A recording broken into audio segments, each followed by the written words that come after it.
in the past the media should not go around pointing out how abnormal these circumstances are. Why is that? Well, I mean, I think that it sort of depends. Like, this stuff over this weekend was not particularly normal. So it's hard for me to argue the media shouldn't be saying that, the president is acting in non-normal fashion with regard to the Russia investigation. That said, I think that because the media have been saying not normal so often for so long, for over a year, for 2 years at this point, at a certain point it becomes the boy who cried wolf. Even when something is not normal, as it has been this weekend, I think there are a lot of folks who go, well, that's just the media spouting off. How are we supposed to trust them after 2 years of them saying that everything the man does isn't normal? Isn't that partly because there's been a decade-long movement on the right to discredit the media well before President Trump came along? Yeah, I would be surprised if it's just a decade. I mean, I think that on the decades right, long. On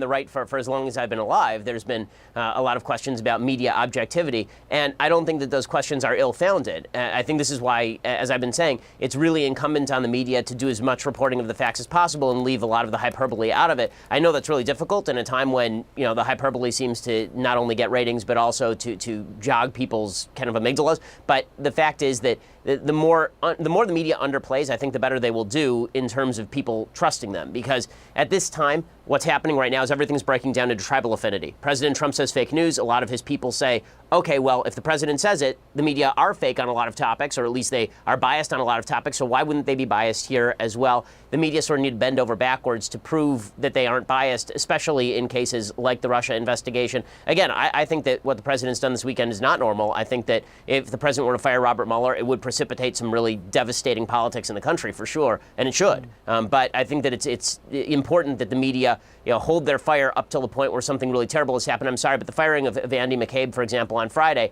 that was recommended by the OPR. That's not something that is wildly out of bounds. What is out of bounds, obviously, is the president talking about firing Mueller, or if he would actually fire Mueller.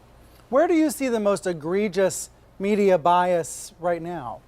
Well, over the last 3 weeks, obviously, the coverage of the gun debate has been absolutely egregious. I mean, I don't want to single out your network, but CNN's been pretty bad on this from a conservative perspective. The idea that when there's a mass shooting, that the media feel the necessity to put on TV not only survivors, but specific survivors, that there's a certain subset of survivors who make it on TV a lot, and there are certain other survivors who don't, and that they decide to single out certain events and not other events in order to make a particular case, or they allow certain people to go on TV and suggest that folks like Dana Lash or people at the NRA are evil, don't care, they're terrorists, and there's no pushback from the anchors. This sort of thing makes a lot of people on the right feel that the media are really using this as an opportunity to push gun control rather than objectively covering the legislative efforts that are going on in Washington, D.C. So your view is it should be 50-50, even if most of the students are urging gun control measures? You want it to be 50-50 or no, what? I think 80-20 would be fine. I mean, I think that anything but 95-5 would probably be a good thing. And I think that it's also pretty obvious that, listen, everybody, this is my opinion about journalism, everybody in journalism has their own political views. We all vote, obviously, or at least most of us do. And it's not a pleasant thing when people in the media pretend their political views are not influencing their coverage when it's so obvious that those political views clearly are influencing their coverage. But is it political just to want fewer gun deaths? That's not political. Well, obviously, it's not political to want fewer gun deaths. Nobody wants more gun deaths. I think that what is political is allowing certain people to go on TV and without any sort of follow-up question say things like their political enemies don't care about human lives. Like, I remember CNN got very upset when Dana Lash said at CPAC that people in the media didn't care enough. CNN doesn't get upset. Certain anchors or reporters may challenge something. It's not a network-wide thing. Well, okay, but reporters need to challenge. I mean, but again, the reporters are the representatives of the network. I mean, when I tune in and there's a reporter on CNN and the CNN insignia is in the bottom corner of the crawl, there's nothing I can do as an observer but say, okay, well, CNN may have a bias here, especially if that bias all runs in one direction. It's not like some of the members of CNN are pushing a particular agenda and some are pushing another agenda. There's always, if there is a bias, it is universally to one side, and that's what people on the right are seeing. So you think the agenda that's being pushed is gun control by interviewing students who are scared to go back to school? Is that how you perceive it? No, I mean, I think that the agenda being pushed is gun control if there, again, is no pushback on questions that would be asked to any other guest. I think that tragedy is obviously a terrible thing, but it doesn't necessarily confer expertise, and that's one of the big problems here.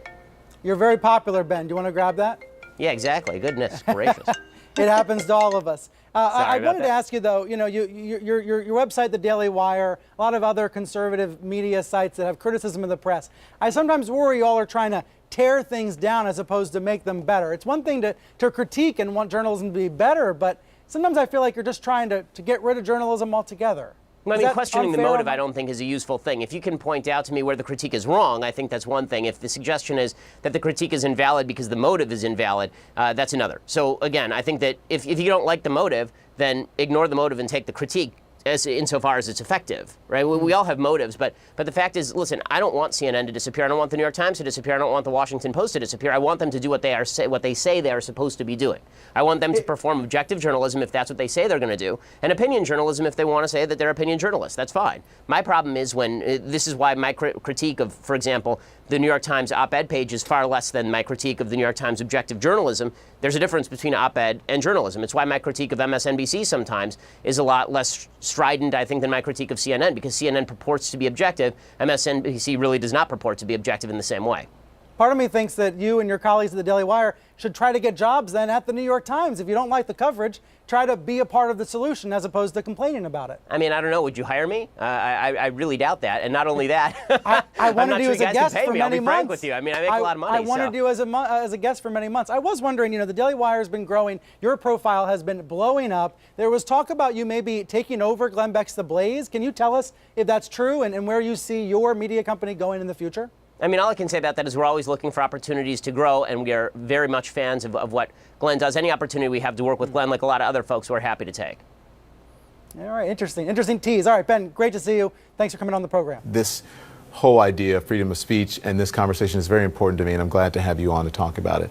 So what started out as a neo-Nazi murder in Charlottesville and the president's failure to denounce Nazi and white supremacists exploded into a discussion in this country about the removal of Confederate statues. Have we gotten away from the point of what happened in Charlottesville, what it was really about? And it seems to me we clearly have, and I think that was the point of the alt-right and the white supremacists seizing on an issue that they know that there's actually broad public consensus on not moving a lot of these statues. There's a Quinnipiac poll that came out today showing that 50 to 39 Americans aren't big on the idea of moving all these statues out. So they seized on an issue that they think is a winning issue for them and then tried to broaden out their appeal that way. And I think a lot of folks on the left fell for it. They want to have this discussion anyway, and so they saw the opportunity to have this discussion, but it seems like a misdirection from what actually happened in Charlottesville. The issue in Charlottesville is white supremacy, not whether some people think that statues should come down or stay up, because clearly 50% of the American population doesn't want to keep these statues up just because they're a bunch of white supremacist racists. Did liberals get played by President Trump?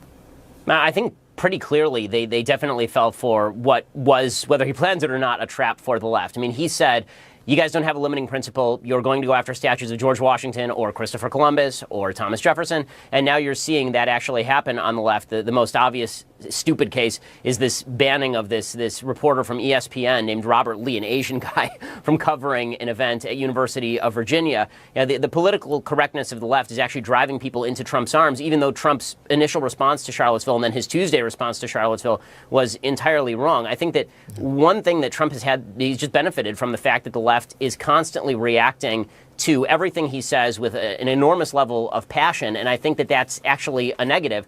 Even what he did last night insofar as going after the media, because the media reacted, instead of doing objective analysis of where he was not telling the truth, they jumped to extraordinary critiques of his mental health and talking about how he was crazy and how he was morally bereft and all this stuff. All that does is it plays to his crowd. His crowd thinks that the media is out to get him. His crowd thinks that the media have a particular emotional animus for him personally. And so anything that the media do is going to exacerbate that. Well, two things. And by the way, just because ESPN, I want to get it correct.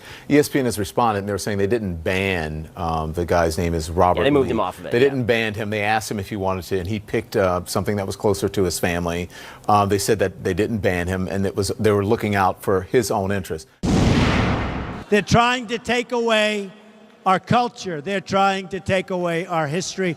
And our weak leaders, they do it overnight. The media is simply responding to people who are there protesting and to the story of the statues being taken down. The media hasn't called for the statues to be taken down.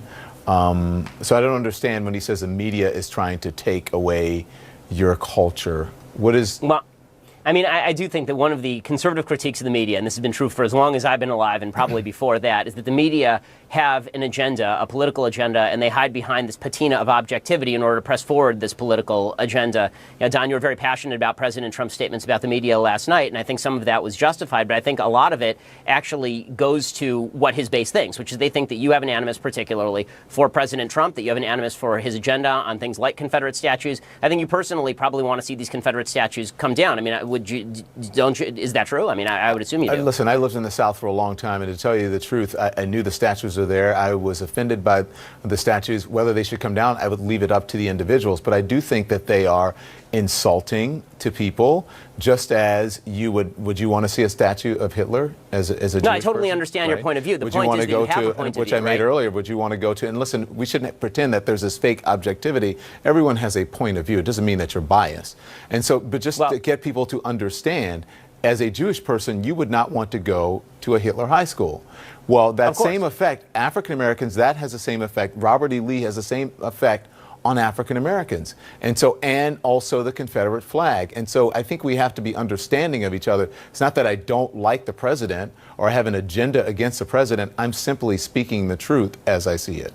Okay, so and I totally understand that, but what he's saying and what his people are hearing is he's saying essentially that you do have an agenda in terms of what you think, promulgating what you think about Confederate statues. You have a clear point of view on that. That's a perfectly acceptable and I think understandable point of view, but the implication is that you are an objective reporter who's actually propagating a point of view, whatever that point of view may be. I mean, you just said openly that you don't think that your point of view is biased, but your point of view clearly is biased. But I mean, what I said like about the president last night coming out of his speech had nothing to do with statues. I was talking about his behavior on stage. So that had nothing to do with that. Yeah. Again, totally understood. But the way that it read is that you have a personal animus toward the president, and that's the way he wants to play it. So whether that's true or not, that's the way that a lot of his followers are going to take it. I only have a personal animus towards ignorance when people don't know their history, whether that's the President of the United States, a guest on this show, or someone I speak to on the street. I think if you're going to be able to, you need to be able to defend yourself. And in order to defend yourself, in order to have a right, clear perspective, you need to know history and you need to be educated about it. And in many ways, I think people who are fighting for these issues are not. And that means the people who want to take the statues down and some of them who